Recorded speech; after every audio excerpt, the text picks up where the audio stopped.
우리나라를 수출 우대국 화이트리스트에서 제외한 일본이 관련 내용을 관보에 싣고 시행 세칙도 공개했습니다. 품목별로 개별 허가를 받게 하는 대상이 추가될지 주목됐지만 이번에는 추가된 개별 허가 대상이 없었습니다. 다만 모호한 표현으로 기준을 제시해 추가 규제에 대한 여지를 남겼다고 합니다. 도쿄 연결합니다. 황보현 특파원. 네, 도쿄입니다. 네, 지난 금요일 내각회의 결정을 관보에 실었다 이런 뜻으로 이해됩니다. 구체적으로 관보에 어떤 내용이 실렸습니까? 네, 오늘 오전 8시 반쯤에 일본 정부 관보에 관련 내용이 실렸습니다. 관보에 게재했다는 것은 일본 정부가 이를 공식적으로 국민에게 알렸다는 뜻인데요. 수출 무역 관리령의 일부를 개정했다면서 구체적으로는 화이트리스트에서 한국을 삭제한다라고 적혀 있습니다.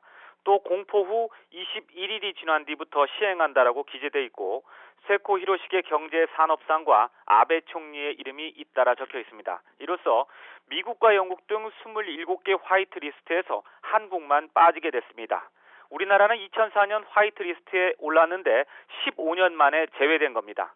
일본 정부가 화이트리스트에 올렸다 이렇게 뺀 경우는 우리나라가 유일합니다. 시행은 오는 28일부터입니다.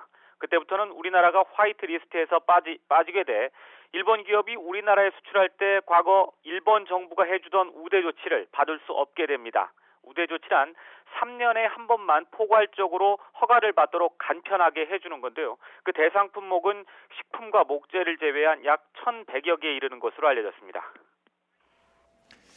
네, 그리고 오늘은 사실 시행 세칙의 내용이 어떻게 나올 것인가 주목됐습니다. 어떤 내용이 담겼습니까?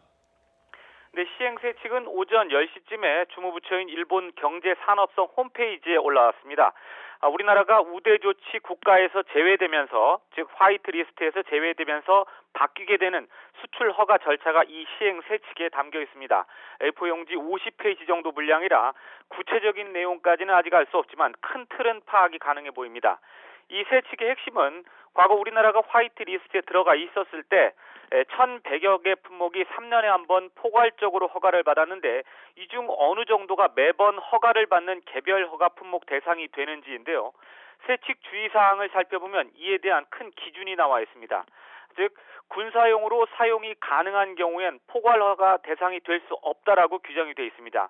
또 군사용으로 사용이 가능할 것으로 의심되는 경우, 그리고 수출품을 받는 사람이 군 관계기관이나 군 관계자일 경우에는 별도의 서류를 제출해야 한다고 적혀 있습니다. 일본 정부가 누차 안전보장 문제 때문에 한국에 대한 수출 규제를 한다고 주장해왔는데 군사와 관련된 이런 단어를 강조하면서 이 같은 그간의 안전보장 주장을 뒷받침하려는 의도가 있어 보입니다. 하지만 의심되는 경우 또는 관계자 등 모호한 단어를 사용했기 때문에 사실상 일본 정부가 마음만 먹으면 웬만한 물품은 모두 허가를 까다롭게 하는 게 가능할 것으로 보입니다.